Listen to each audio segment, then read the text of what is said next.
오늘은 신명기 10장을 읽는 날입니다. 이 신명기 10장의 내용은 율법에 대한 모세의 설교를 계속 담고 있습니다. 우리가 어제 읽었던 신명기 9장 내용에서 이스라엘 백성들이 애굽에서 나온 이후로부터 40여 년의 광야 생활을 마치게 될 때까지 한편으로 하나님은 대단히 약속하신 것에 대하여 신실하신 변함이 없으신 하나님이시지만 하나님께로부터 부름을 받은 이스라엘 백성들의 삶은 끊임없는 반역을 해왔던 것을 이야기합니다. 그래서 하나님의 신실하심 그리고 하나님의 백성들의 불신실함 이것을 대조하면서 그들이 어떻게 그럼에도 불구하고 하나님의 성민, 거룩한 백성이 되었는가? 그것은 그들의 행위가 하나님 앞에 바르고 또 그들이 자질을 갖추어서 하나님이 그들을 택하심이 아니라 하나님께서 그들을 다만 사랑하시는 이유로 말미암아 하나님께서 그들을 자기 거룩한 백성으로 삼아 주셨다. 이렇게 이야기를 했습니다. 그리고 그 백성들이 하나님 앞에 죄를 범했을 때 모세는 그때마다 어떻게 했느냐? 하나님 앞에 나아가서 그 백성들의 죄를 용서해 주실 것을 간절하게 구하는 자세를 가졌다고 하는 겁니다. 모세가 이끌었던 많은 시간들은 사실 백성들 앞에 서는 시간들보다도 하나님 앞에서 늘 그 백성들을 위해서 기도하고 또 하나님의 말씀을 듣고 그분과 함께하는 삶에 많은 시간들을 보냈다는 것을 우리는 알 수 있게 됩니다. 오늘 우리가 읽은 이 부분 말씀 중에서요.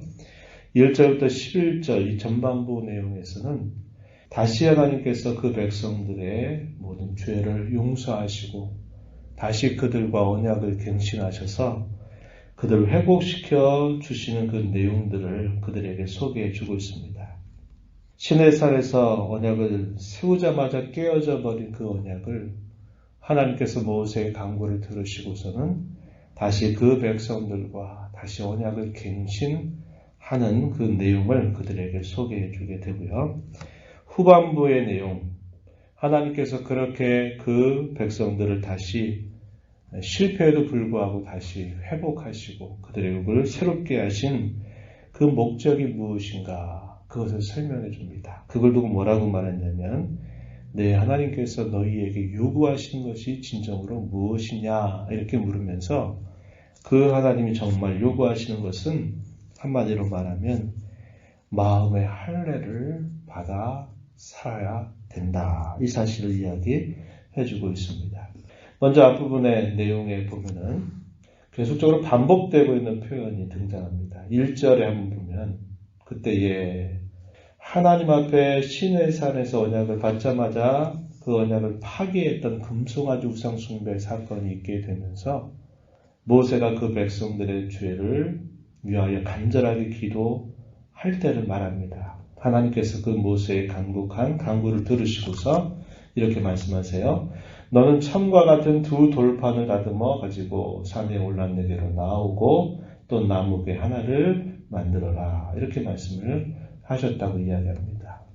여기 보면 처음과 같은 두 돌판, 하나님께서 그 백성들에게 요구하는 10가지의 계명을 기록하게 하시는 그런 재료죠. 처음과 같은 두 돌판, 그리고 나무개 하나를 만들어라. 그래서 그 돌판을 궤에다가 넣어서 보관하도록 이렇게 하라고 하시는 명령을 내려주셨습니다.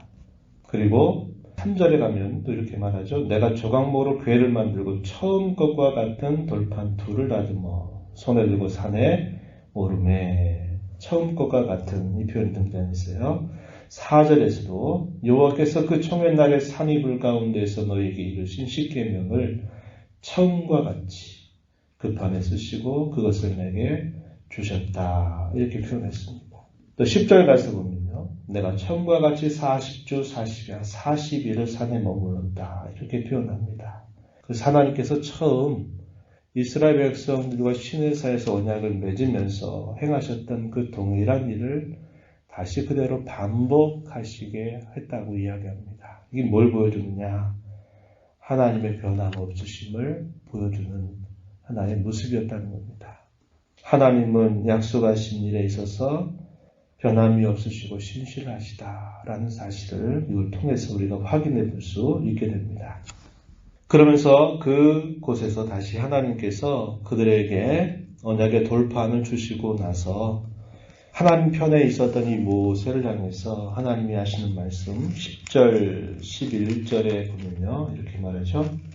여호와 하나님께서 이 모세에게 하시는 말씀이 너는 일어나서 백성들보다 먼저 길을 떠나가도록 해라. 내가 약속한 땅을 너희가 마침내 차지하게 될 것이다. 이렇게 말씀하시면서 하나님이 처음 그들에게 하셨던 그 약속, 또 그 약속에 따라 준행할 것을 하나님께서 명하시게 되는 내용이 나타난다는 겁니다. 그래서 하나님은 변함이 없고 유상하시고 한결같으시다라는 것을 분명하게 보여주고 백성들에게는 큰 범죄로 인하여 실패하고 그 언약이 파기되는 상태였지만 하나님께서는 다시 그들을 회복시키시고 그들로 하여금 약속하신 그 땅을 향해서 차지하도록 이끌어가고 계심을 잘 보여주고 있습니다. 그리고 나서 하나님께서 이렇게 다시 그들을 처음과 같이 다시 시작하도록 하시면서 하나님이 정말 기대하시는 하나님의 마음이 무엇인가 말씀해 주시는 내용이요. 12절에서부터 마지막 부분에 이어집니다. 우리가 관심을 기울여야 될 부분이 바로 여기에 있습니다. 12절 말씀 한번 보시기 바랍니다. 이스라엘아 내 하나님 여호와께서 내게 요구하시는 것이 무엇이냐. 18절에 보면 지킬 것이 아니냐 이렇게 또 하나님께서 말씀하신 겁니다. 하나님이 그 백성들을 처음과 같이 그대로 회복시켜서 또다시 시작하도록 그들을 이끌어 주시는 하나님의 기대, 하나님의 바라시는 바 그것은 바로 이것이다 이렇게 설명하시는 겁니다. 12절 중간 부분에 곧 내 하나님 여호와를 경외하여 그의 모든 도를 행하고 그를 사랑하며 마음을 다하고 뜻을 다하여 내 하나님 여호와를 섬기고 이렇게 표현했습니다.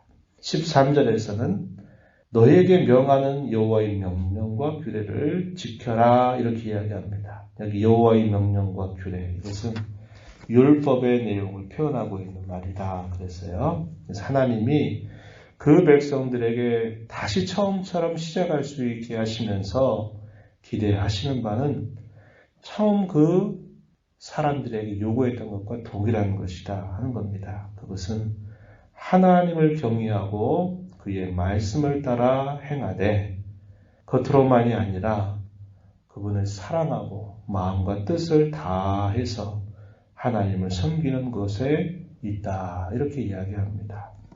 그리고 그 일에 있어서 하나님께서 어떠한 목적을 가지고 그렇게 하나님이 요구하실까? 13절 앞부분에 보면은 그렇게 말하죠. 너의 행복을 위해서 내가 이렇게 하는 것을 요구한다 이렇게 말하는 겁니다. 너의 행복을 위해서 하나님의 백성들의 진정한 삶의 행복을 위해서 너희가 이렇게 하기를 나는 원한다 이렇게 말하는 것입니다. 인생이 참된 행복을 누리고 안식을 누리고 평안을 누리고 참으로 번영을 누리는 그 길이 무엇인가 이걸 통해서 하나님이 알려주십니다. 하나님 백성들의 진정한 행복은 하나님을 경외하고 그분의 뜻을 따르되 마음으로부터 그분을 사랑하고 마음으로부터 그분을 섬기려고 하는 그런 자세에 있다라는 것을 분명하게 가르쳐 줍니다. 우리가 앞에서 살펴본 것처럼 이 광야 40여 년 세월 동안 애굽에서 나온 사람들이 거의 다 이 광야에서 죽게 된 것은 자신들의 수명이 다해서 죽은 사람들보다는 하나님께서 주신 그분의 말씀을 그들이 거역하고 하나님을 멸시하고 원망하고 불평하는 그러한 일들 까닭에 그들이 다 죽게 된 사실이고 그들 가운데서 살아남아 있었던 여호수아 갈렙 그리고 광야에서 태어난 이 세대들은 하나님께서 하신 말씀을 붙들어서 그들이 생존해 왔다라고 이야기합니다. 그 광야 40년 생활은 그들이 하나님을 잘 순종하며 살았는가 그렇지 않았는가를 분명한 결과치로 보여주는 일이었다고 하는 거예요. 그래서 모세는 다시 하나님께서 이렇게 말씀하셨었다. 하나님을 경외하고 그의 말씀을 따라 살되 마음으로 하나님을 사랑하고 뜻을 다해서 하나님을 섬기는 것이 바로 하나님이 정말 기대하시고 바라는 것이다. 이렇게 그들에게 다시 일깨워 주신 것입니다. 하나님께서 그 백성들을 그렇게 참으시고 그들을 사랑하신 그 이유에 대하여 또다시 모세는 이야기하는데요. 15절 말씀 보면은 이렇게 말합니다. 여호와께서 오직 내 조상들을 기뻐하시고 그들을 사랑하사 그들의 후손인 너희를 만민 중에서 택하셨으니 오늘과 같다. 이렇게 말합니다. 그들이 선택받은 이유, 그들이 또다시 실패에도 불구하고 시작할 수 있게 된 그 일에 대하여 설명해 주는 말씀인데 그것은 하나님께서 그들을 기뻐하셨기 때문에 그들을 사랑하셨기 때문에 하나님께서 그렇게 하신 것임을 분명하게 이야기해 줍니다. 그러면서 또 다른 말로 표현을 바꿨어요. 16절 그러므로 너희는 마음의 할례를 행하고 다시는 목을 곧게 하지 말아라 이렇게 이야기하고 있습니다. 이 마음의 할례를 받는다. 이게 뭘 말할까요? 이 마음의 할례를 받는다 이 말은 그의 마음뿐만 아니라 그의 행위에 있어서 일치된 사랑을 하나님께 나타내라. 그렇게 이해할 수 있는 표현입니다. 겉으로 하는 행동과 우리 마음의 간절한 소원이 일치되어서 할례를 받은 자와 같이 구별되게 살아가. 하나님을 경외하고 그분의 말씀을 행복의 참된 길인 줄 알고 따라 순종하도록 해라. 이것을 말하는 것이 마음의 할례입니다. 이스라엘 백성들은 아브라함 이후로부터 그들은 남자의 경우에 반드시 할례라고 하는 것을 받았어요. 그러나 그 외형적으로 행하는 할례의 진정한 표는 그들의 마음으로부터 할례받은 자처럼 구별된 그런 삶의 자세를 가지고 살아가는 데 있다는 것을 분명하게 이야기해주고 있는 겁니다. 우리가 이 말씀을 보면서 우리는 두 가지 정도로 생각해 볼 수 있어요. 언약에 대하여 끊임없는 실패, 또 그 언약을 파기함에도 불구하고 변치 아니하신 하나님의 은혜가 늘 그 백성들에게 함께하고 있다라고 하는 사실이고요. 하나님께서는 언제나 한결같습니다. 처음과 나중이 같으신 분이에요. 그 하나님 앞에서 우리도 우리의 처음의 마음가짐, 처음의 감격, 처음의 사랑 이것을 감사하면서 이런 마음으로 하나님을 섬겨가기를 다짐하자고 하는 것입니다.